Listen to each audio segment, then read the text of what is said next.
మంత్రి Komatireddy వెంకటరెడ్డిపై hot comments చేశారు మాజీ మంత్రి జగదీష్ రెడ్డి. కోమటిరెడ్డి పూటకో మాట మాట్లాడతారని ఎద్దేవా చేశారు. కోమటిరెడ్డితో నల్గొండ జిల్లాకు ఒరిగేదేమీ లేదన్నారు. కోమటిరెడ్డి వెంకటరెడ్డి ఓ పరాన్న జీవి అన్న జగదీష్ రెడ్డి 6 గ్యారంటీలు ఇచ్చేటప్పుడు రాష్ట్ర ఆర్థిక పరిస్థితులు సీఎం రేవంత్ రెడ్డికి తెలియవా అంటూ ప్రశ్నించారు. మంత్రులు గాని సార్ రైతాంగం అంతా కూడా ఈ రకంగా ఇబ్బంది పడుతున్నారు.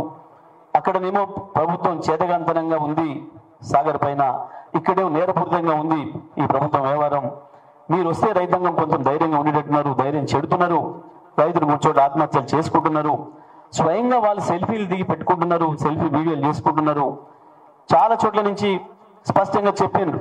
మొట్టమొదటి వీడియో మేము చూసింది, నేను కాంగ్రెస్ పార్టీ కార్యకర్తను, పలానా గ్రామం, నా పేరు పలానా, ఇగో నేను 6 ఎకరాల పొలం నాటబెట్టుకున్నా, ప్రభుత్వాన్ని నమ్మి 1.5 లక్షలు పెట్టుబడి పెట్టినా, ఇగో ఇవాళ చివరికి వచ్చింది, ఒక్కతడి నీళ్ళు ఇస్తే పండేది, మా ఎమ్మెల్యే మా మంత్రి పట్టించుకోవట్లేడు, దయచేసి ప్రభుత్వం స్పందించాలి, ముఖ్యమంత్రి అయినా స్పందించాలి, లేకపోతే నాకు ఆత్మహత్య శరణ్యం అంటూ కాంగ్రెస్ పార్టీ కార్యకర్త స్వయంగా పెట్టిన వీడియో వైరల్ అయింది, మనం చూసినాం. ఈ రకంగా చూసిన తర్వాత మేము వెళ్ళాం ప్రజల్లోకి. రైతుల్లో ఉండే భావన కేసీఆర్ గారు చెప్పినాం.